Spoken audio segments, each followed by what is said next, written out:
On today's episode of What's Going On with Shipping, we have new video and potentially new evidence of what caused the allision between the Cuauhtemoc and the Brooklyn Bridge. I'm your host, Sal Mercogliano. Welcome to today's episode. So, new video. You saw a piece of it there. I'm going to show you the whole video here in a second.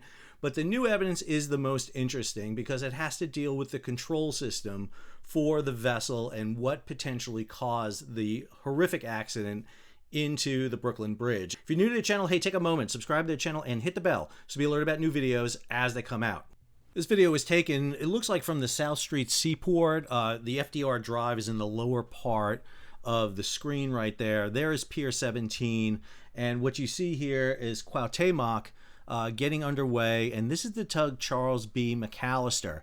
So some new information we get from this video. Number one, the Charles B McAllister is tied to the stern, the starboard quarter, the right rear end of the Cuauhtemoc. So it is attached. You may remember we had that image of the tarp over the side of Cuauhtemoc. That is because this ship is tied to it at this time. So at 8:18 p.m. on May 17th, the ship is departing. You see the ship lit up, and you'll see the crew members up on the mast. So just a couple of things to note here on the ship as you go. On the foremast, this is the forward mast. This is the foresail. I got a lot of great grief from sail people out there who said I was calling sails wrong. This is on the foresail. So on the foresail here, you'll see there's about 12 people across the yard.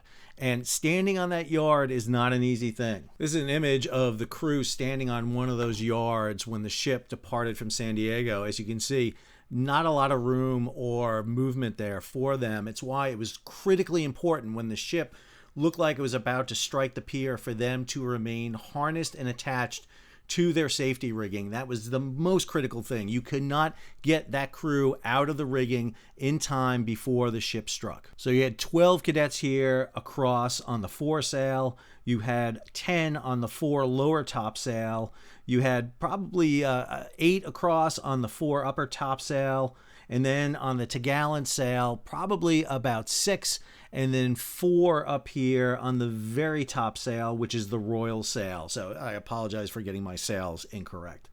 So this is 8:18 p.m. The ship is pulling off. We believe she's using her engine because the ship is going astern. The Charles B McAllister is providing a little bit of push there to prevent the ship from drifting too far. The Charles B McAllister doesn't have directional drive propellers, so it can't really go sideways. What it looks like is that the Cuauhtemoc is backing out. You can see the effect of the wind in a very slight current according to the NTSB, their hearing they had yesterday.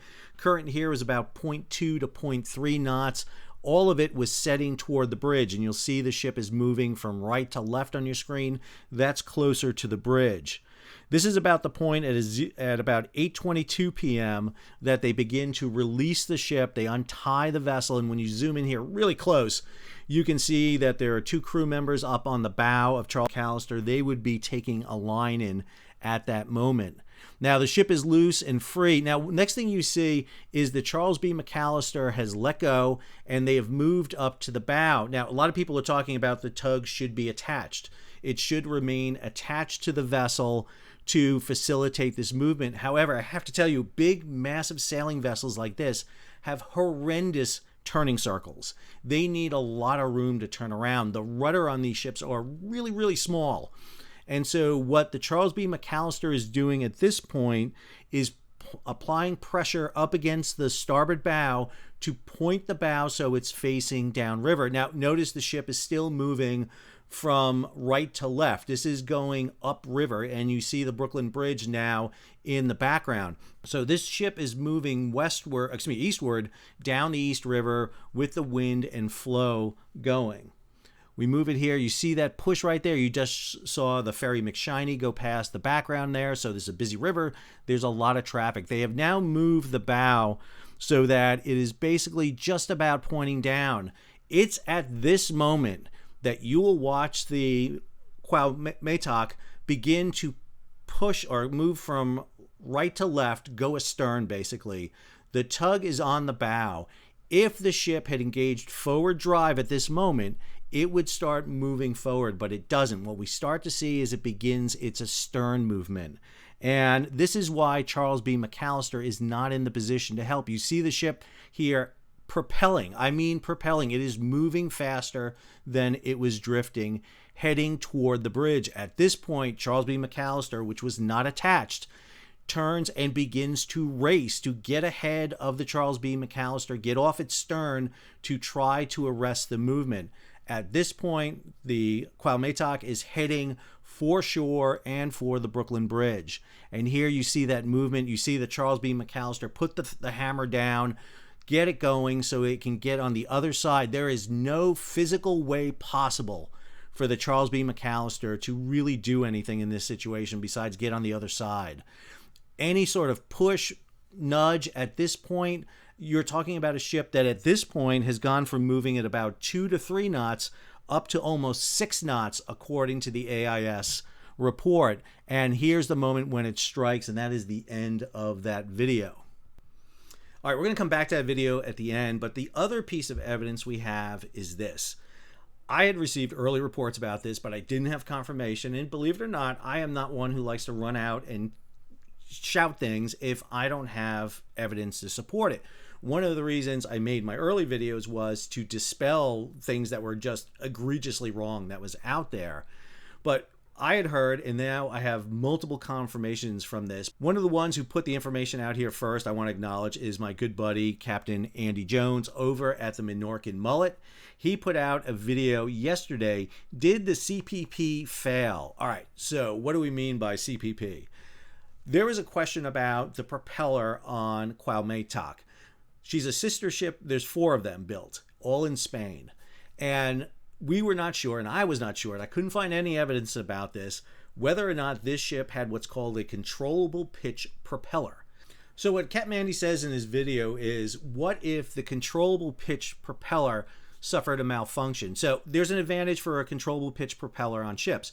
The propeller spins only in one direction, which means you don't need any sort of gears on the ship to change the direction of the propeller. Your diesel engine could be fixed through a series of reduction gears into the propeller, and the propeller spins at a set common speed, but by changing the pitch of the propeller, you can change propulsion, how fast you want the vessel to go, and which direction you want it to go. Now, the problem I had was to determine whether or not this ship had a controllable pitch propeller, because I had talked to a pilot who actually had piloted this ship in and could not remember if it had it, could not find information from the builder's site, from the Mexican Navy site. It was just kind of impossible to find. That is until I found this video on the internet, on YouTube specifically, of a tour on board the ship in 2017, which featured the bridge of the vessel, the controls for the controllable pitch propeller. And that's it right there. So I was able to get some friend of mine, another pilot, to look at this. This is a Berg control system for a controllable pitch prop. And so this handle right here is what you use. So this is your throttle right here. It'll show you the RPMs, what RPMs your propeller is spinning at. And then by pushing forward, pulling back, that changes the pitch of your propeller. And so if you want to go forward, push forward into the green, you're going to go forward. If you want to go back, you pull back, you stop. This also has a backup system. Now, I am not familiar with this specific unit. I've been trying to pull the specs on it, but this is an older unit, and I haven't been able to pull specs on it. But if for some reason there was a failure in this unit, or the unit was not used properly, when they push forward on this to get their forward speed, if however this was engaged to use the propellers backwards, or there's a short mechanical, who knows, all we know is that instead of propelling them forward, it propelled them backwards. I went into Berg's site to try to find the information, couldn't find it, but I did find some information on their controllable pitch prop. I'll have this up there for you so you can take a look at it. The engine the ship was using was a Cat D399, a very reliable engine used throughout the industry for not just shipping, but for diesel locomotives. It's a 4-stroke V12 engine, 2,988 cubic inches. So it is a powerful, powerful engine that is used. And the question is, how is that power coming from that engine into that prop? All right, I'm going to go all Juan Brown Blanca Lirio on you right now. Those of you who don't know, Juan Brown does to aviation 100 times better what I do for maritime. He is great. If you don't know Juan, just go follow him. He does great aviation reports, and unfortunately recently a lot of accident reports. There's just been a lot happening, and he does a great job with that. What I want to do here is sync up MarineTraffic, you see above me, with the video over here. I've tried to get these two in sync, and they're not going to work. So I'm going to manually move MarineTraffic to keep up and pause elements here so that we can see exactly what is happening, big picture here for you. One thing to note on MarineTraffic, and I'll highlight it right here, Cuauhtemoc is the direction looks like the bow's pointing out, but obviously it's not in the video right here. You see that? That's just because it takes MarineTraffic takes what your heading is. The pointy end points to the direction you're going. So it looks like the ship sails straight into the Brooklyn Bridge. It's not. So we're going to go ahead and get this moving here. Go ahead and get ourselves up to our point here, and we're out. I'm going to hold it right here for a second. So you'll see Manhattan 2 right there, or Manhattan 2, yeah, that's that ferry right there, coming past, heading in the background. That's it right here, coming back over here. Here we have the McAllister alongside. Cuauhtemoc really isn't making much way, but it's moving, and we've got about 2.2 knots on it at this time. And again, ship leaves dock at 8:22, I believe it is. 8:18, excuse me, and at about 8:22 is when we get the release. Looking on our video here, we're at 8:22 right here. Again, 4-hour difference between UTC and the time in New York City. Go ahead and let that play. We can see the vessel moving here at this point. Then we see the vessel cut loose here, and it begins to shift. And again, one of the things you're starting to see here is that movement. So this is actually a little bit further because we just saw McShiny come past here a second ago. I'm going to move this back here just a second. That's the ferry right there, the McShiny. You can see McShiny right here. It's a little further ahead here, but this is basically the position they're in. Notice how close they are to the bridge at this point. This measurement right here in the lower corner here, this is 100 feet. So this is just 100 feet. So we're talking about maybe 500 to 600 feet from this. So that's about 2 ship lengths from the Brooklyn Bridge at this point. Let the video play a little bit. You can see right here the vessel is now facing downriver a little bit more. McShiny has moved on here a little bit, and I got a little bit too far there. They're about at this point, and what they want to do is get that vessel turned around. So this is why Charles B McAllister is at the bow. They want to get that bow pointing down because of the large turning circle. If it engages its engines while it's facing towards South Street Seaport, it may potentially strike it. And so what they want to do is get the ship turned around. But as you'll notice, the ship is drifting toward the bridge. And so you've got a couple of things going on here. You've got traffic coming down. You've got the tug is now loose because you got to get the bow turned around. And you're getting closer and closer to the bridge. At this point, the ship is beginning to move aft. Now, if you're on the ship, you would have ordered, whether you be the pilot, the ship's captain, or the officer of the watch, would have made the order to go ahead. The person who says that is not on the controls. There's going to be a helmsman, a lee helmsman. There's going to be somebody steering the ship. There's going to be somebody on the throttles. And so you would have somebody on the controls there who are going to engage it. You would have somebody looking over their shoulders. It's a Navy ship. There's Navy people everywhere. They just can't help but have 20,000 people all around them. I come from the commercial world where we don't have that many people up on bridges. But they're going to order engines. And at this point, you're maybe a ship's length from the Brooklyn Bridge. At this point, you want to engage your throttle and get out of there. What you would normally like to do is engage it a little bit, get a little bit of speed up, and then make sure everything's good, but you're starting to get yourself in what's called extremis, so they probably would give the order to go maybe half ahead or even potentially full ahead here. And what you see is the ship begins to move at a much faster rate toward the bridge. Charles B McAllister is left behind. We see the vessel actually being left behind as the ship begins its movement at this point, and it's heading toward the bridge at this point. There is nothing that Charles B McAllister can do. You can't throw a line because any line you throw, you would have to attach that heaving line to a larger line that could hold the vessel. And, you know, this ship's about 1,600 tons. You can't just throw a light line and grab it. And so this video is showing you here what happens. Now the Charles B McAllister sees what's happening. The ship is heading for the bridge. It looks like it's getting ready to strike. And McAllister now has increased speed to chase after it. And what we see here is Cuauhtemoc is increasing speed. By this point here, I'm going to move this over a little bit so you can see. What we see here is a speed now of nearly 6 knots. Charles B McAllister is about 1.2 knots. What the NTSB is going to want to get is the data recorders from each of these ships, particularly their electronic charting system, which will have a much more accurate position system and speed than what you get off of this. And as you play this, this is where the vessel starts coming in toward the bridge.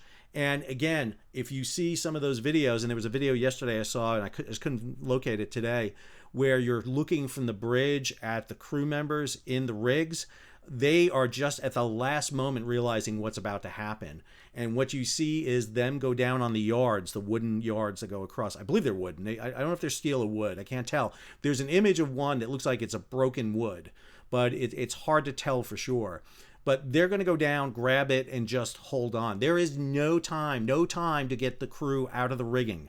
The worst thing to do would be to unhook your safety lines, be unattached, standing on the yards when you hit the bridge.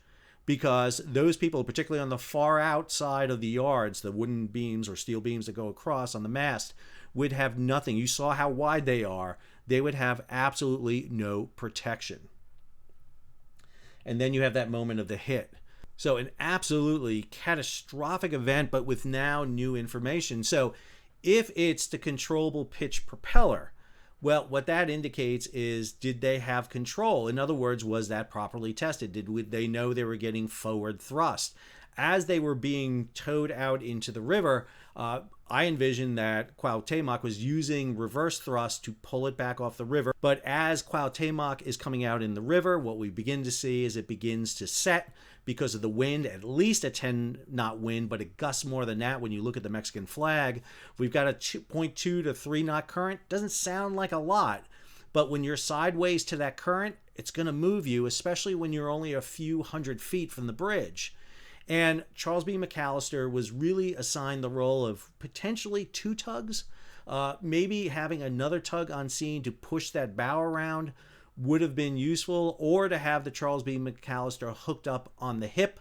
In other words, to have it alongside instead of just pushing. The problem with that, again, is these boats, these ships, like Cuauhtemoc, don't like to have tugs rubbing up against it. I saw an image in San Diego where the tugs had huge tarps over them to prevent them from scuffing the side. Unfortunately, once they engaged the controllable pitch prop, they engaged it supposedly, and I'm sure the order was given to go forward whatever speed they wanted, but instead, either through human error, control error, some error there, they got a stern propulsion instead of a head propulsion. So I already saw a comment come out from the Mexican Navy and the Mexican government blaming the pilot for this. I don't care if it's the pilot, I don't care if it's a captain, I don't care if it's the officer of the deck. If they ordered full ahead and what they got is a stern ahead, that's an issue on the ship. That's either the input wasn't given directly to the ship correctly, or there's a mechanical control issue in the throttle control. A lot happening and a lot to clear up about what's going on. All right, until our next episode, I hope you enjoyed. Nobody enjoyed this episode. Nobody enjoys these episodes because these are horrible stories, because we have 2 dead, 22 injured, 11 of them serious. This is not something I enjoy doing. And I'm going to be clear, too, with this. The information I'm giving you is the best information I have at this moment. Is it 100% right? Probably not. We're probably going to learn more information from this. If you want top-notch information coming at you at a stream, that's beyond my capability to do. I'm a one-man show, tenured track professor. I got a lot of things to do. I do this as much as I can. The other thing is, too, I give you the best information I have, but I don't know everything. If you want confirmation about that, go talk to my wife. She's happy to tell you I don't know anything. I make mistakes. I am not doing this for the likes, the subscribers. I enjoy everybody who does. I'm flattered. I'm just absolutely humbled by it. but I do this to help provide good, clean information so that when you get reporters out there talking about this, they know what is going on. If you can, please subscribe to the channel, hit the bells to be alerted about new videos as they come out. Give it a thumbs up, share it across social media. Make sure if you subscribe, make sure you're still subscribed. YouTube's got this weird thing about unsubscribing people all the time. Please share it across social media.